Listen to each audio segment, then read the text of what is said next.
today I'd like to welcome Martina Damo. So she grew up in Venice, Italy. I'm actually very jealous. And her contributions to the field of autoimmunity started at the Swiss Federal Institute of Lucerne. I'm also very jealous of that, where she received her PhD in bioengineering while she was developing therapeutics to induce immune tolerance in the setting of autoimmunity. I think it was liver as well as lymph node, I believe. Right, and then she followed her PhD advisor to Chicago. Wow, that's a big change. And she's continued her training at Yale University as a postdoc in Nikhil Joshi's lab, where she's really engineered some amazing mouse models to study peripheral T cell tolerance and the pathogenesis of immune-related adverse events that actually affects a considerable proportion of cancer patients that are undergoing checkpoint immunotherapy blockade. So I have heard Nick speak a lot and wow us with these mouse models for several years now, and I'm pleased that she'll be able to talk more about that. She's authored 13 publications so far, and she's received recently the Yale Cancer Center Postdoc Career Transition Award. So sorry about the delay. Welcome. Thank you. Well, thank you for this opportunity. It's really great to be able to discuss with you this morning some of my most recent findings in studying the role of PD-1 in cutaneous tolerance. So I wanted to go briefly over the concept of immunological tolerance so we're all on the same page. And I think that generally speaking, we can define tolerance as the functional opposite of immunity, where immunity is essential to protect our organism against invading pathogens, against cancer. Tolerance is as important to protect our organism against responses that would be pathogenic. For example, against harmless agents, food antigens, for example, as well as healthy cells. So because of these very important function, immunological tolerance is established and maintained at different stages. And for T cells, this all starts in the thymus, where processes of positive and negative selections take care of maturing thymocytes to make sure that functional T cells get into the periphery, avoiding that self-reactive T cells make it into the peripheral T cell repertoire. However, we do know that every individual, healthy as well as autoimmune individuals, actually have self-reactive T cells that make it into the periphery. So this is when mechanisms of peripheral T cell tolerance become very, very important to keep those potentially self-reactive T cells at bay. Peripheral T cell tolerance is really a very heterogeneous collection of regulatory mechanisms. Some of them are T cell extrinsic, mostly based on the suppression provided by Tregs or inhibitory cytokines. And then we have T cell intrinsic mechanisms. And really the focus of my research has been on anergy and clonal deletion that are considered to be primary mechanisms for controlling CD8 T cells in the periphery. Anergy is a dysfunction. Clonal deletion is achieved by apoptosis of certain T cell clones. And this is typically achieved after these T cells encounter the cognate antigen. So over the past 20 to 30 years, the field of peripheral tolerance, especially for CD8 T cells, has come up with this model in trying to understand how antigen encounter, signal 2, signal 3, and inhibitory signals by, for example, checkpoint receptors, all come together to drive and control the fate of T cells, especially CD8s.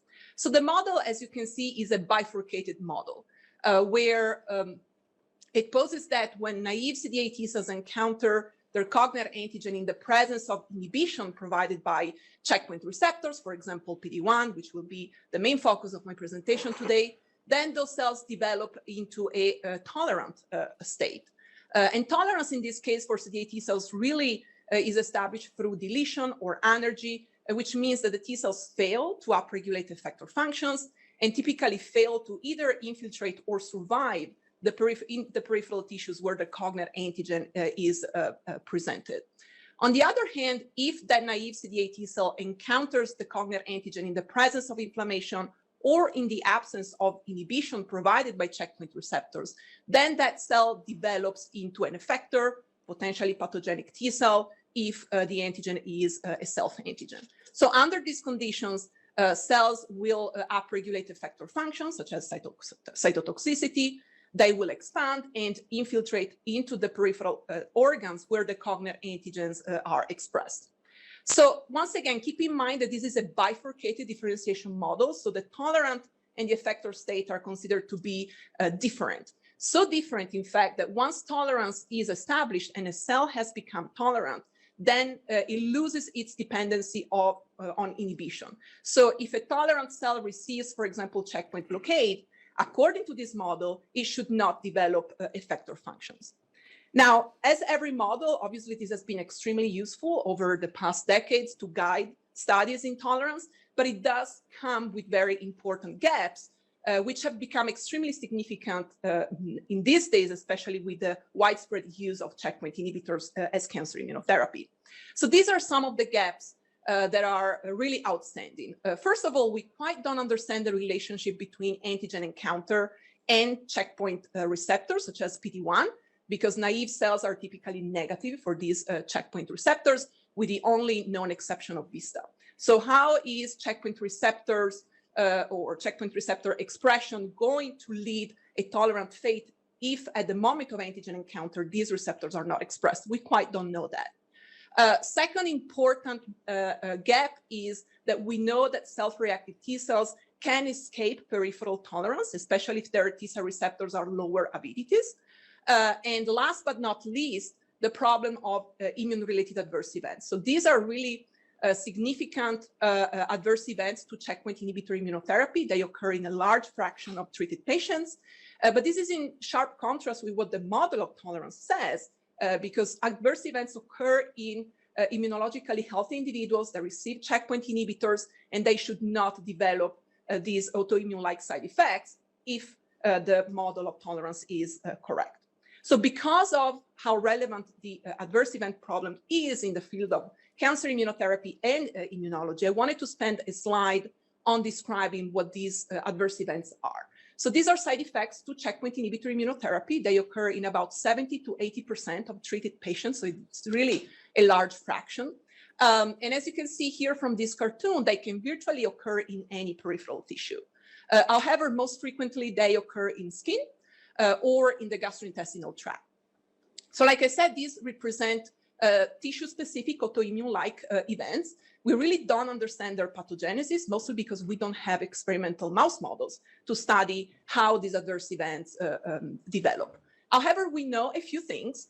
We know, for example, that most adverse events are different from spontaneous autoimmunity because they lack typical hallmarks of spontaneous autoimmunity. For example, patients tend to lack autoantibodies or genetic loci associated with risk of autoimmunity. And last but not least, usually when checkpoint inhibitors are suspended, adverse events tend to go away. On the other hand, we do know that at least for the most frequent forms of adverse events, which are cutaneous adverse events and colitis, there seem to be T cell involvement in the pathogenesis. This is because affected tissues from patients can be analyzed and we can actually observe infiltration of T cells. If the T cells are sequenced, typically you would observe clonal expansion.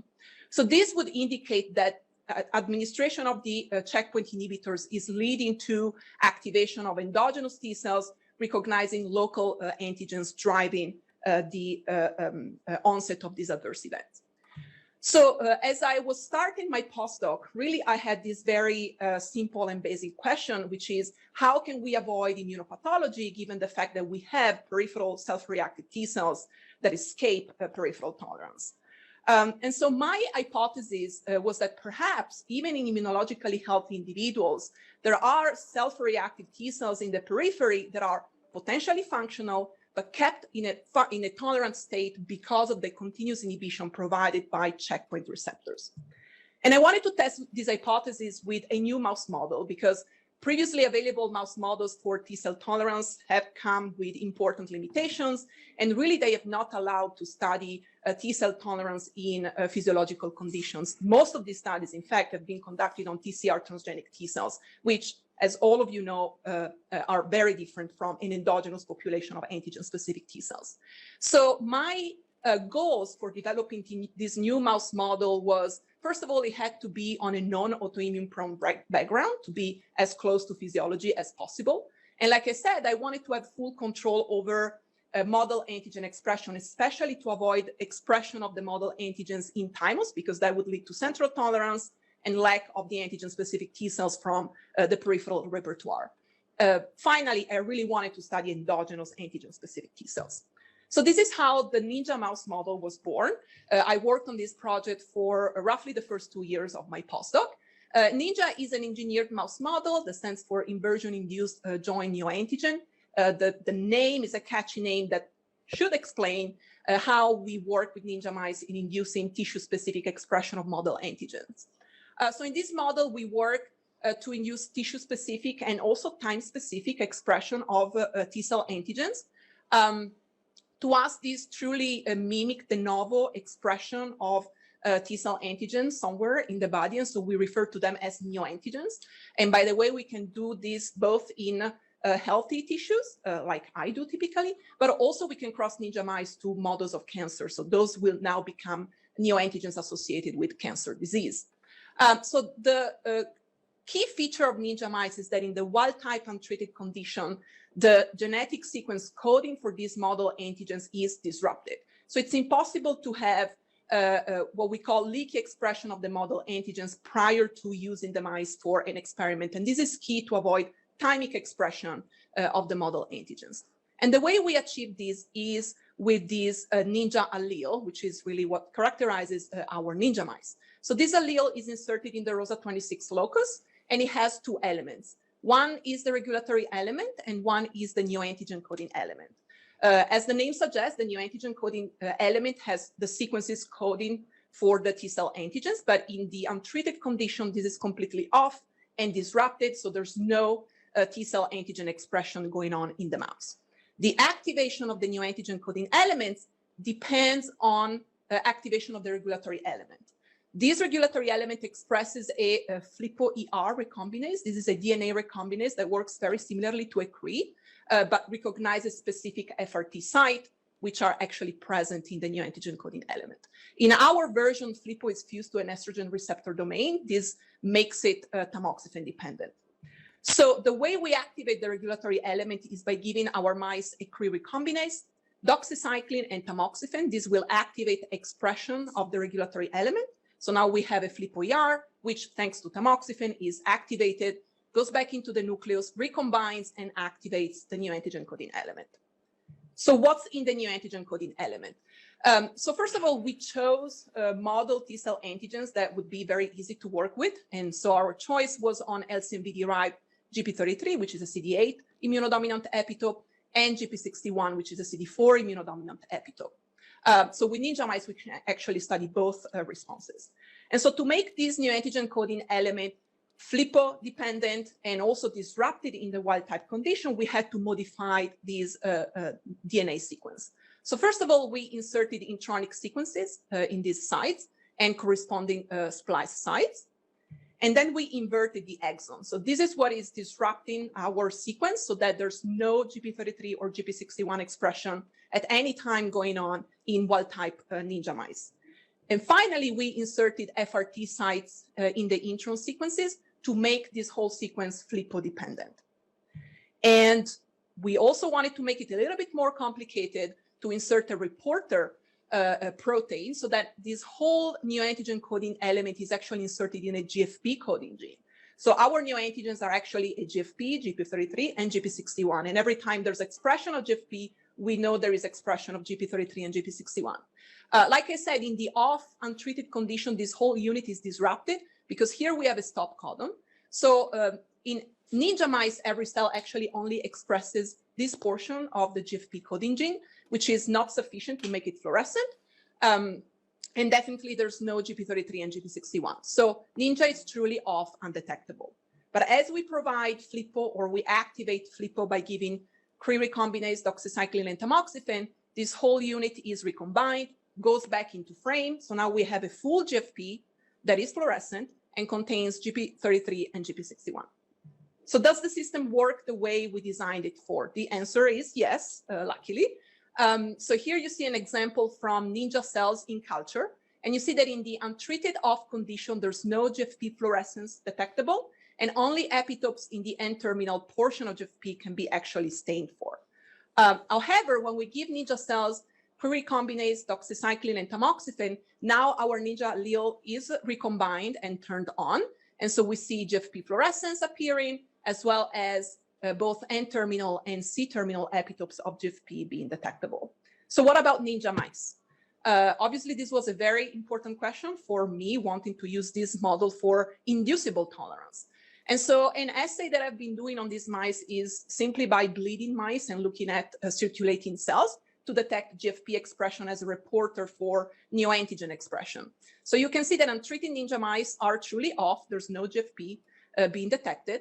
And this is important because then I can compare it to control strains that I've created over the past few years to really make sure that the non-detection of GFP was sensitive enough. So the Ninja F strain is the most intuitive to understand. This is a strain that we created by crossing ninja mice to mice that carry a constitutively active FLIPO recombinase, which is what we need to activate our ninja allele. So you can see that every cell in this mouse is GFP positive as a result of it.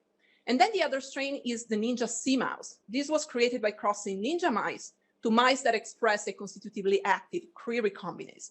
Now, these mice are not treated with doxycycline and tamoxifen, only have CRE, which is one of the 3 inducers. So the expectation is that in these mice, you would have no GFP expression, no neoantigen expression. But in fact, we can detect a low frequency of GFP positive cells in these mice. And this is actually age dependent, and it goes up as the mice age. So this is a very critical piece of data because it really shows how critical it is to have multiple layers of regulation when you want to work with an inducible mouse for peripheral antigen tolerance. And since all the previous mouse models for inducible tolerance were based simply on a CRE, this shows you how tricky it is to make any conclusions out of those mice. The question obviously is that, is this truly zero GFP positive cells? Can we trust this mouse? Or is there very low GFP expression that we cannot really detect? And so the assay that I typically do on these mice is an acute infection with LCMV. This is because our model antigens are derived from LCMV. And so we can use these as a test to make sure that our mice have an intact repertoire that contains GP33 and GP61 T cells. And so when we infect wild-type ninja mice, you see that, in fact, they can mount GP33 and GP61 specific responses very similarly to what B6 mice do. So our ninja mice are immunologically competent, and we took this data to mean that we can use this mouse to then induce neoantigen expression and ask questions about their T cells. This is in sharp and nice contrast with the results in Ninja F mice. Again, these mice have GFP, actually ninja neoantigen expression everywhere in the body. We expect central tolerance, and in fact, they lack GP33 and GP61 responses. But this is also the same in Ninja C mice that had that very low frequency of neoantigen expression somewhere in the body, yet that is enough to lead to a peripheral repertoire that lack functional GP33 and GP61 responses. Once again, showing how critical it is to have multiple layers of regulation when we want to work with inducible antigen expression. So this piece of data was very good for me because it meant that I could trust the ninja mouse and start to use it to ask questions about tissue-specific induction of antigen expression and T cell fate. So the way I work with ninja mice in the lab is by taking ninja mice that carry an RTTA, which is a doxycycline responsive transcription factor. This is ubiquitously expressed under the CAG promoter. So this makes our ninja mice dox responsive. And then I typically cross them to transgenic mice that carry tissue-specific CRE or CRE-R recombinase, so that the offspring of these crossings have all the genetic elements to drive tissue-specific expression of the neoantigens, which is dictated by where the CRE or CRE-R is expressed. But this only occurs after we give mice doxycycline and tamoxifen or 4-hydroxytamoxifen. So this truly leads to tissue-specific induction of antigen expression, which then allows us to ask the question, now what is happening to those peripheral T cells that are endogenous and are seeing their cognate antigen in the tissue of choice? So my tissue of choice initially was skin. And this is because this paper came out towards the end of my PhD, showing that healthy human skin has a mutational burden that's very similar to that of many solid cancers. And so for me, this was a very important immunological question, because out of all these mutations, some of them may lead to neoantigens. And so now what's happening to the immune system to maintain tolerance towards those neoantigens expressed in skin? And so I wanted to develop a skin-specific mouse model based on Ninja. And the way I did that was by crossing Ninja mice to mice that carry a CRE-RT2 expressed by the ROSA26 locus promoter, which is ubiquitous. So in order to make these NC mice skin-specific, the way I work with them is by giving them doxycycline in the food, which is systemic. And then I give the active form of tamoxifen, which is 4-hydroxytamoxifen, painted on this selected area of the skin. This is where the neoantigens become expressed. So now I can ask the question, what happens to those endogenous T cells once the neoantigens are expressed in that part of the skin? Now, because the Ninja model is very flexible and we can do all kinds of studies, we can obviously look at endogenous T cells, but we can also at some point transfer, for example, P14 CD8 T cells that are specific for GP33 and do some more in-depth mechanistic studies. So throughout this presentation, you will see data from endogenous T cells as well as P14 CD8 T cells. So the first conditions that I wanted to compare were the antigen off with untreated NC mice, no neoantigen expression anywhere in the body, versus antigen on, which is neoantigen expression in this area of the skin. And so what really caught my attention was that when we looked at the antigen off versus antigen on condition, we could see local infiltration of the antigen-specific CD8 T cells in the skin. For example, here you see luciferase expressing P14 CD8 T cells, localizing in that area, but you can run flow cytometry and also detect endogenous T cells stained, for example, with a GP33 tetramer. So the question for me was, now we have antigen expression in that area of the skin. We know that there are CD8 T cells specific for that antigen in that area, some of them with very high avidity TCRs, such as the P14s, but the skin looked totally normal at the macroscopic level. So how is tolerance induced and maintained, and are checkpoint receptors having any role in this? So I started to characterize this NC model of skin-specific antigen expression a little bit more in depth. And I started with confocal microscopy, taking the skin expressing the neoantigens. And you can see very nicely here that neoantigen expression in our model is specifically confined to the epidermis. And keep this in mind, because this will be very important for understanding the results. So like I said, in this condition, macroscopically, we don't see anything occurring in the skin. So the antigen on looks very similar to the antigen off condition. But as we give checkpoint blockade in the form of anti-PD-1 and anti-CTLA-4, now we see disease developing specifically in the area where the antigens are expressed. This disease is quantifiable, and so I started collaborating with the dermatology department at Yale, and we came up with a pathological score that quantifies redness, ulceration, and scaliness of these diseased areas. And you can see that consistently those mice that express neoantigens in the skin and are treated with checkpoint blockade develop the most severe forms of the disease. So throughout this talk, we refer to the antigen on condition as the condition of tolerance, and the antigen on CPI condition as the condition of immunopathology. So we started to look a little bit more in depth, harvesting, for example, skin and looking at the histology. And once again, you can see that in the tolerance condition, skin looks very similar to negative control mice. But in the immunopathology condition with checkpoint inhibitors, now you see typical hallmarks of cutaneous disease. You see thickening of the epidermis, stiffening of the dermis, and most importantly, infiltration of T cells into the epidermis, which is where the neoantigens are expressed. Now, in the tolerance condition, you also see T cell infiltration into the skin, but most importantly, this is localized to the dermis rather than the epidermis. So because we saw T cells, the next question was, are these CD4s, CD8s? Who is driving the immunopathology that we see in our model? So we did T cell depletion experiments, and what came out is that the disease is driven by CD8 T cells recognizing our neoantigens. So really, when you get rid of CD8s, either with or without depletion of CD4s, we don't see any disease appearing even when neoantigens are expressed. and checkpoint inhibitors are administered. And you nicely see infiltration, in fact, of GP33 specific CD8 T cells into the skin in either without or with checkpoint inhibitors. So this disease is driven by neoantigen-specific CD8 T cells. And this is when I started really to use P14 CD8 T cells to understand how these cells were driving disease. And I started with adoptive transfers of luciferase expressing P14 CD8 T cells, so we could use IVIS imaging to track these responses over time throughout the duration of the experiments. So once again, very nicely, you see that without induction of neoantigens, you don't see P14s because they're so rare, they don't expand. Once again, indicating that there's no leaky expression of the neoantigens going on in mice prior to giving doxycycline and tamoxifen. But as we turn on neoantigens, now you see these kinetics being very consistent among all the mice. You start to first detect those P14 CD8 T cells in spleen, then their expansion continues in the lymph nodes that are draining the skin, expressing the neoantigens, and finally at around day 10, the T cells get into the tissue.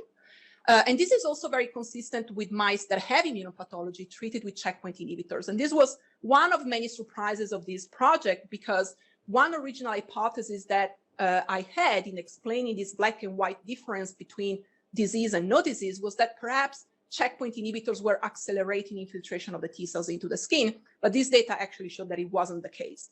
One clear difference was the amount of luciferase signal, perhaps as it's expected, given the fact that checkpoint inhibitors are known to boost proliferation of T cells. And this is nicely shown by quantification of the luciferase signal. So what is really going on in these mice? We went back to confocal microscopy, and here you're seeing an example of analysis of the disease of the skin expressing neoantigens, and we looked at DS-RED expressing P14 CD8 T cells. So you see that the clear difference between tolerance here above and immunopathology is where those neoantigen-specific CD8 T cells are. In the condition of tolerance, most of them stay in the dermis, physically away from the neoantigens, and then in the condition of immunopathology, they robustly infiltrate the epidermis. So this is obviously a very important findings, because checkpoint receptors are not, at least PD-1, not known to modulate localization of T cells in a tissue. And so we started to do on the side a little bit of two-photon intravital microscopy to try and quantify and better characterize this phenomenon. So I'm showing you very preliminary data here from, again, the neoantigen expressing area of the skin. This is a volume of skin. You're here seeing at day 10, so way before the experimental endpoint. So once again, in green, you see the edges of cells that are expressing the neoantigens, and then each one of these spheres is a P14 CD8 T cells. Their color indicates how far away they are from neoantigen expressing cells. And you see that in the condition of tolerance, most of them are cyan. They are more than 10 microns away from neoantigen expressing cells. But as you give checkpoint inhibitors, now most of those P14 T cells are much closer to the neoantigen expressing cells, closer than actually 5 micron. So this is quantifiable. And again, you see how consistent it is with checkpoint inhibitors. Most of the P14 CD8 T cells are now inside the epidermis. And this nicely correlates with the fact that with immunopathology, we see this significant loss of neoantigen expressing cells from the epidermis. This is prevented with CD8 T cell depletion. So the immunopathology that we see in our mice is actually a result of killing of neoantigen expressing cells by neoantigen-specific CD8 T cells. So do we need both PD-1 and CTLA-4 blockade to achieve this result? So I repeated the same experiment, this time by blocking either PD-1 or CTLA-4 alone. And very interestingly, PD-1 blockade is sufficient in the presence of neoantigen expression to drive immunopathology, which is very similar to what we get with dual blockade of PD-1 and CTLA-4. So is PD-1 acting T cell intrinsically to regulate CD8 T cells? So to answer this question, what we did was to take naive P14 CD8 T cells and use the CRISPR-Cas9 system to knock out PD-1 from these cells, transfer them back into NC mice, and then repeat the same experimental schedule. So at experimental endpoint, by flow cytometry, you can detect in the skin both mock-edited PD-1 wild-type P14s and PD-1 knockout P14s. As expected, the PD-1 knockout P14s are in higher frequencies. But what was very important out of these experiments is that those mice transferred with the knockout P14s now developed disease. And this was associated with loss of neoantigen expressing skin cells, which was recapitulating the data that we obtained with a checkpoint blockade. Also very important was the fact that when we looked at histologies, now we found that the PD-1 knockout P14 T cells had made their way into the epidermis, which was not the case for the mock-edited PD-1 wild-type cells. In fact, showing that PD-1 works T cell intrinsically to regulate where the T cells localize in skin, which for this tissue with this anatomy is an important way to maintain tolerance, given the fact that neoantigens in this model are expressed in the epidermis. So I wanted to summarize this first part with this cartoon. So I showed you that when we induce neoantigen expression in skin without overt inflammation, our neoantigen expression occurs in the epidermis. This drives priming of endogenous neoantigen-specific CD8 T cells, which make their way into skin. But here they stay mostly in the dermis. And this is PD-1 dependent in a T cell intrinsic fashion. And this allows to maintain tolerance because our neoantigens are expressed on the very superficial layer of the skin. As we lose PD-1, now those CD8 T cells gain their access into the epidermis and start to kill neoantigen expressing cells, causing visible disease. Now, this was obviously very important because it shows this unknown role of PD-1, at least in this tissue. But obviously, we know from chronic infection literature and cancer literature that checkpoint inhibitors actually change intrinsically T cells. So the next question was, are checkpoint inhibitors also changing the phenotype or the functionality of those neoantigen-specific CD8 T cells?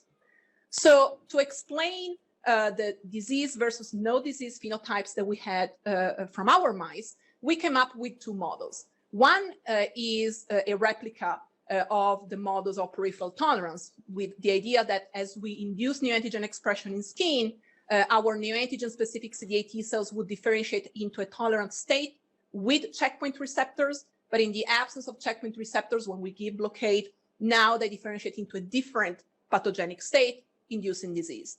But the other possibility was that with neoantigen expression in skin, we would drive a linear differentiation process where the tolerant and the pathogenic state are different but consecutive states along the trajectory, and the pathogenic state, which is the endpoint, can only be achieved with checkpoint blockade.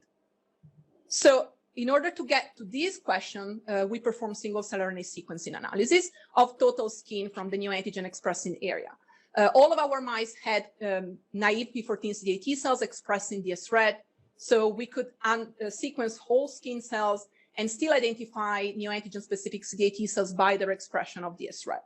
So obviously, we started by looking at the P14 CD8 T cells because we wanted to know how they looked. And this is when a second surprise in this project came, because if you look at the UMAPs showing P14 CD8 T cells in the tolerance condition in red versus the immunopathology condition in blue, they look very similar. And this was a surprise, again, given how different the mice with immunopathology and without immunopathology look.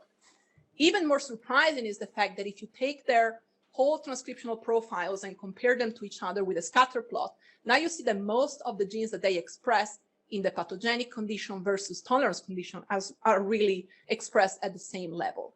These P14 CD8 T cells express genes associated with cytotoxicity and effector functions, activation, as well as actually a number of checkpoint receptors, not only PD-1 or CTLA-4.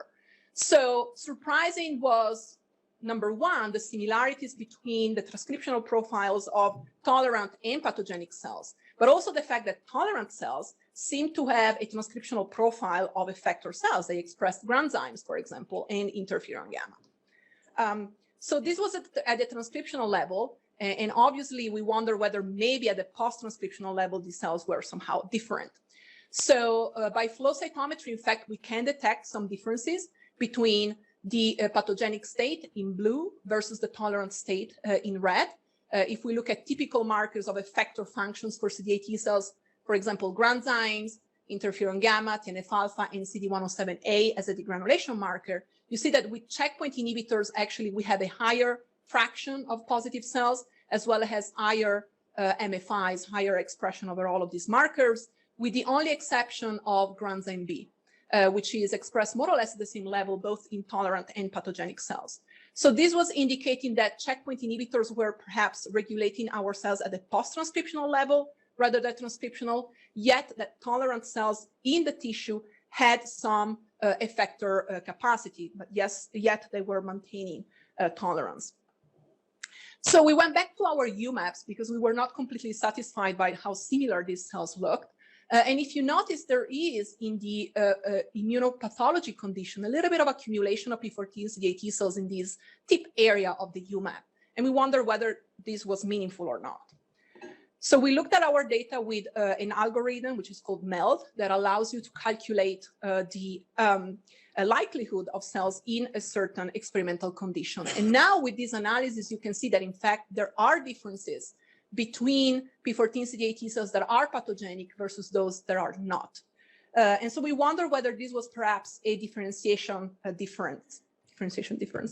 And so we performed pseudotime analysis that allows you to understand how different states compare to each other along a trajectory, which is typically defined between 0 and 1. And you can see that the most differentiated cells actually are corresponding with those that are pathogenic. And you can see it here by looking at numbers of cells in the histogram. You see that only those that come out of mice with immunopathology are capable of reaching the very end point of the trajectory. However, those that are tolerant with the red histogram are very close to them. So we interpreted this data in the way that neoantigen expression in skin initiates one linear differentiation trajectory, and that tolerance and pathogenesis for these neoantigen-specific CD8 T cells are part of this same trajectory, but pathogenesis can only be achieved as you remove checkpoint receptors such as PD-1. This was one part of the story, but because we had sequenced all of the cells from the skin, we decided to go back to the rest of our single-cell RNA sequencing data, hoping to find some other differences. And so this is all the populations that we were able to identify from the skin that we sequenced. And if you notice, a difference that we were very interested in was this increase in myeloid cells with neoantigen expression in skin, either without or with checkpoint inhibitors. And this was not only a quantitative difference, but also qualitative, as you can see here from the UMAPs. And so what are these myeloid cells? So we subclustered them. And again, this indicates that with neoantigen expression in skin, we now see the accumulation of a population of myeloid cells that we identified as CD11B, CD11C double positive. So with the single-cell RNA sequencing data, I designed a flow cytometry panel to start analyzing these cells by flow. And again, very interestingly, this is a population that not only expresses CD11B and CD11C, but also CD16. And it is nicely increased in the skin of the mice upon neoantigen expression. Now, this is very interesting population because it expresses a number of markers that potentially indicate their capacity to modulate T cells. They are PD-1 positive, class 1 positive, and they express co-stimulatory molecules. But what was also interesting is that while we had the hypothesis that these myeloid cells were modulating the CD8 T cells, perhaps allowing tolerance, when we started looking at CD8 T cell depleted mice, we noticed that in these mice, we didn't have this myeloid population accumulating in skin, indicating that not only potentially the myeloid cells were modulating the T cells, but that the T cells were also doing something to this population of myeloid cells. So where are these myeloid cells in skin? Here you see some confocal microscopy, and I want you to look at the yellow cells. This is CD11B staining. And you can see that in the tolerance condition, most of these cells stay in the dermis, which is where I told you the neoantigen-specific CD8 T cells are in the condition of tolerance. So this was another piece of experimental evidence, perhaps indicating that these myeloid cells and the CD8 T cells were talking to each other, potentially modulating each other. And so we went back to the single-cell RNA sequencing data to find further evidence of this. And this is an analysis done with the cell phone DB algorithm. This is an algorithm that allows you to quantify genes expressing for ligands and receptors. And you can see, well, I'm not showing you some preliminary data, but actually the most significant interactions that we find among all of the skin cells that we sequenced were between myeloid cells and T cells. So when we specifically look at these two subsets, you see that when we turn on neoantigen expression in skin, which is the columns labeled in red and blue here, we now turn on expression of a number of ligands and receptors, specifically in myeloid cells and T cells. These include chemokines and the receptors, checkpoint receptors and their ligands, the CXCL16, CXCR6 axis, which I'm sure many of you in the audience have heard about, and the MIF CD74 axis. So these data further indicated that myeloid cells and CD8 T cells in skin are talking to each other, potentially modulating to each other. And we now think that this is a very important interaction that allows the maintenance of tolerance when T cells with an effector profile comes into the skin to maintain tolerance. So to summarize the model that we have got so far is that when we have infiltration of CD8 T cells in skin, recognizing local antigens, now this is recruiting locally CD16 positive myeloid cells. Myeloid cells and CD8 T cells establish a number of interactions. They all seem to be dependent on having intact PD-1 regulation. And we think that these interactions are extremely important, one, to anchor the CD8 T cells into the dermis, away from the antigen in the epidermis, very important for maintaining tolerance, but also perhaps allowing a post-transcriptional regulation of the CD8 T cells so that they don't make as much effector proteins. But as you get rid of PD-1, perhaps with checkpoint inhibitors, now the CD8 T cells are released from these interactions, get into the epidermis, acquire boosted effector functions, and now kill neoantigen expressing skin cells. So obviously there are many questions that remain open, and I would love to be able to investigate further. We really don't quite understand the priming phases, who's carrying the antigen to local draining lymph nodes, who's talking to the T cells in the first place, what is the origin and the actual function of those myeloid cells in the skin, the long-term fate of the CD8 T cells once they get into the skin, do they stay, do they leave, do they survive, and finally, whether there are true mediators of pathogenesis that we can start to play with, because the disease that I showed you actually nicely recapitulates some of the key features of some of the most common forms of immune-related adverse events. These are called lichenoid cutaneous adverse events. They tend to be very frequent, especially with patients treated with PD-1, PD-L1 blockade.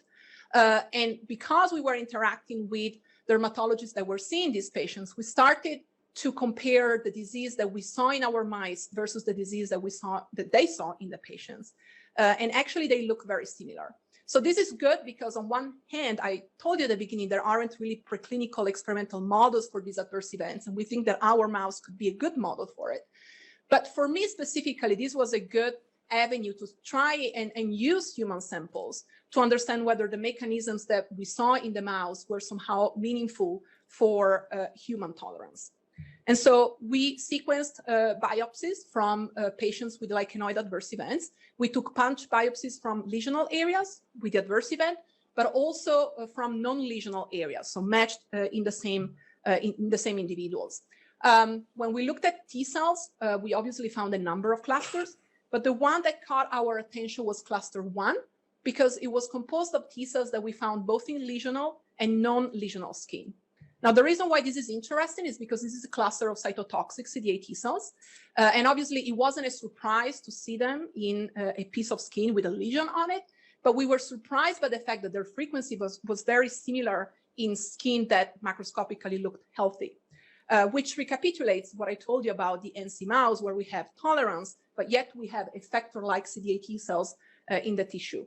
Also very similar to the mouse model is the fact that when we compare the transcriptional profiles of those cytotoxic CD8 T cells from lesional and non-lesional skin, now these cells look very similar, again, like the mouse. These cells are making granzymes. They express a number of genes associated with activation and also a number of genes associated with checkpoint receptors, again, as in the mouse.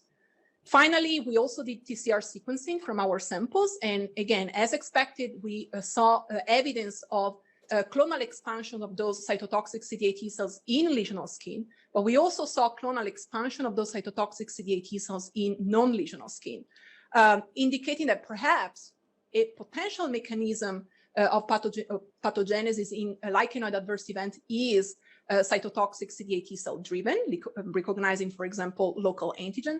But we do think that this data is also very important to prove that even in humans, you can have healthy looking tissues that harbor effector CD8 T cells that now require continuous inhibition by checkpoint receptors like PD-1. So this seems to be potentially a very important additional mechanism of peripheral CD8 T cell tolerance, different from what the current model of tolerance poses. So this was skin, and I told you that a ninja mouse is very versatile. We can look at different tissues expressing the same neoantigens with the same mechanism. So my question was, is this just skin, or can this be a mechanism of regulation of peripheral T cells in other organs?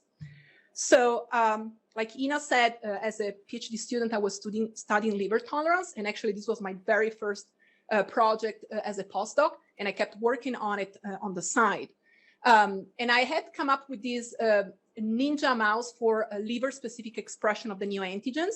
This is a ninja mouse crossed to a mouse that has a CRE-R under the albumin promoter, which is hepatocyte-specific. So I work with these mice exactly the same way I work with the skin-specific mice. I give them doxycycline, I give them tamoxifen, this time systemically, and this turns on the neoantigen in hepatocytes. And I can do this either with or without checkpoint inhibitors, exactly like I did with skin. So the big surprise here is that now we are not capable of seeing those GP33 specific CD8 T cells in both antigen-on and antigen-on CPI mice. And again, this is a big surprise because it's very different from what I showed you in skin. However, it does seem to be in line with the main concept of liver tolerance being driven by deletion of antigen-specific CD8 T cells once they see their antigen expressed in the hepatic environment. But those studies, like I said at the beginning, were mostly done in TCR transgenic T cell settings. So is this also happening for endogenous CD8 T cells, or is there more? And so I wanted to enrich those GP33 specific CD8 T cells to look really and make sure whether they were still there or not.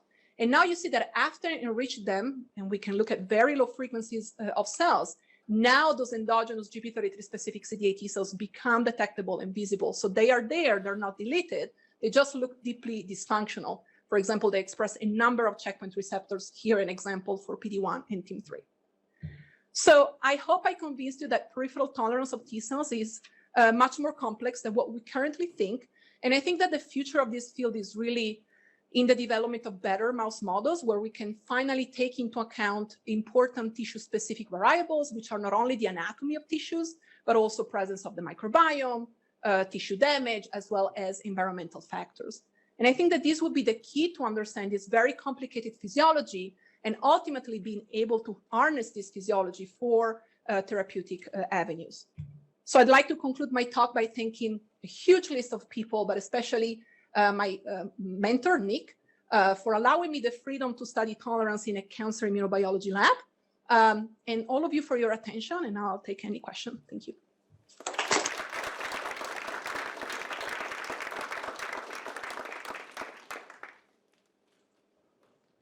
I was wondering if your transcriptional data kind of enables you to establish if there's a relationship between these PD-1 positive cells and exhausted cells, and if you thought there was like a similar relationship where you have like a sort of PD-1 low cells that are responsive to the blockade. Yeah, very good question, because obviously that was one of the first things that we wanted to check. We do have that data, and I want to show you the data.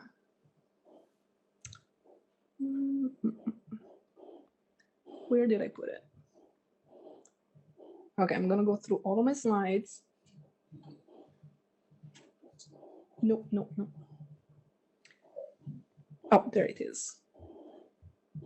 Yes, so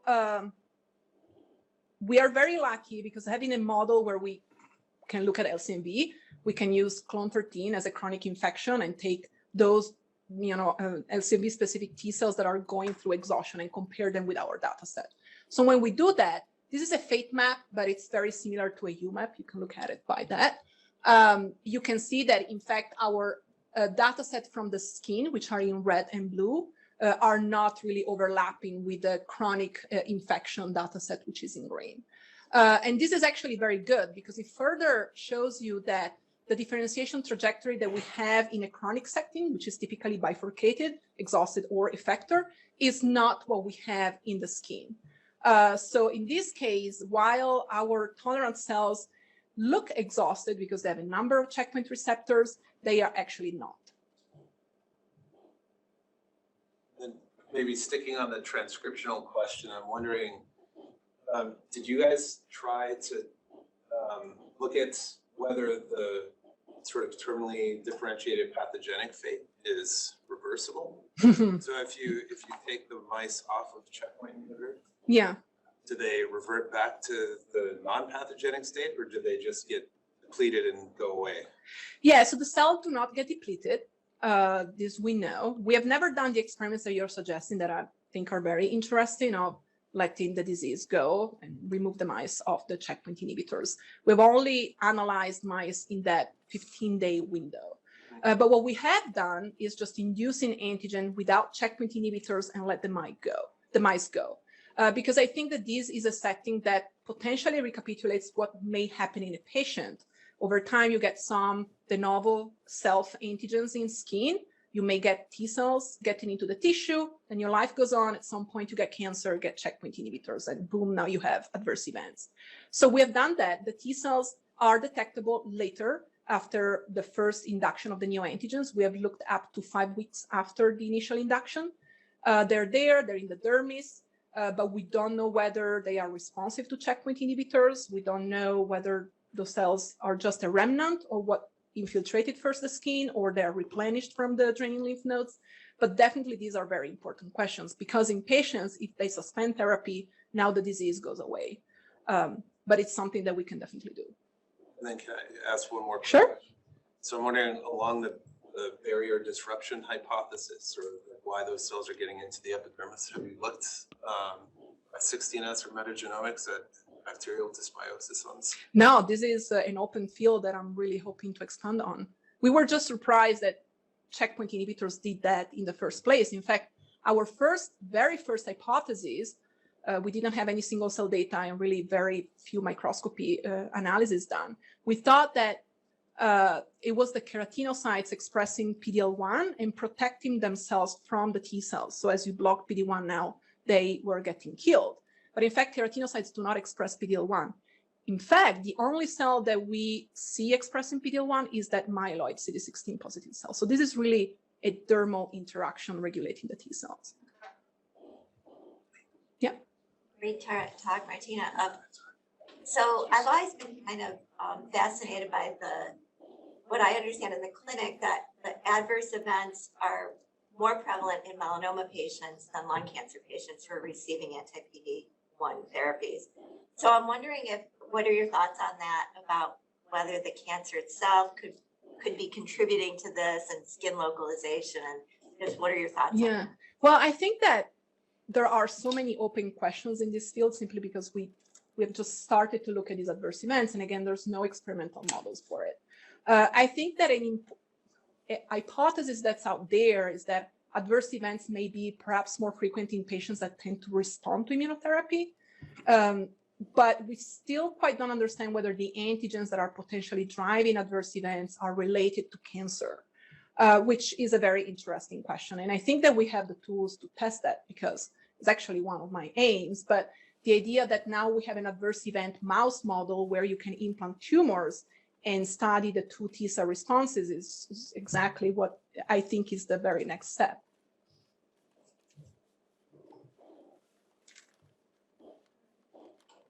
I'm just wondering if there are stimuli other than PD-1 blockade that can trigger the T cells that become pathogenic in the skin, like skin irritation or skin infection or something. Yeah, well, this is a field that, studying skin tolerance has been done, I would say, in the past with a lot of irritants, stripping of the skin, for example, to drive local responses. I'm not sure that they had at that point a good understanding of local antigens driving them. But I think that this is a question that we can get at in this mouse model, where now you have T cells that stay in your tissue. We know that they stay long term. So now this is a very nice model to understand how they are regulated over time. Because it doesn't have to be checkpoint inhibitors that you give those mice. It can be any other stimulus. You can play with the microbiome, or you can give vaccine on the skin and see how those T cells now react, if they react. So maybe one last Yeah. question. Sorry, I can't help myself. So the ninja mice, you also are expressing a CD4 antigen, And so when we think about peripheral tolerance, we think of a dominant role for Tregs. Especially in skin. Yeah. So what do you think is going on there? Yeah, it's interesting. So when obviously these were the first questions that we had, we don't see a big infiltration of CD4 T cells in this model. You do see a little bit, and I wonder whether they are Tregs. I've never done any flow cytometry to see whether they are FOXP3 positive, for example. The fact that when we deplete CD4 T cells, the phenotype doesn't change really skewed us towards looking at the CD8s. But definitely the other question is, we have a CD4 antigen. We know that there is a little bit of CD4 T cells in there. Maybe Tregs. I think from the single cell RNA sequencing data, we had some hints at FOXP3 expression, but we have not looked at that. Where that becomes very interesting is actually the liver model, because Tregs in liver tolerance are huge. And we know that together with driving energy of those CD8s, we also drive Tregs. And this is actually coming from my PhD. We think that those Tregs are important for maintaining tolerance over time. So these are questions that we can get at, because it's the same mouse and you can look at the two type of T cells. Thank you. Sure.